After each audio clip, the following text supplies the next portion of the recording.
UNESCO world heritage site అయిన ఖజురహోలోని అద్భుతమైన దేవాలయాల సమూహము 9వ మరియు 10వ శతాబ్దాల మధ్య, ఆ సమయంలో మధ్య భారతదేశంలో ఆధిపత్యం వహించిన చందేల రాజవంశంచే నిర్మించబడింది.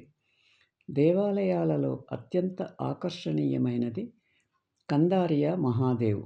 ఇది ఉత్తర భారత ఆలయ కళ మరియు వాస్తుశిల్పానికి పరాకాష్ఠను సూచిస్తుంది.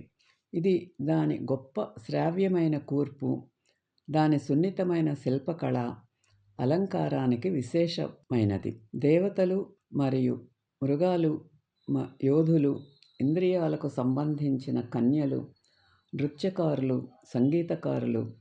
ఖజురహో దేవాలయాలు ప్రసిద్ధి చెందిన శృంగార సన్నివేశాలను వర్ణించే 800 కంటే ఎక్కువ శిల్పాలు ఆలయాన్ని కవర్ చేస్తాయి.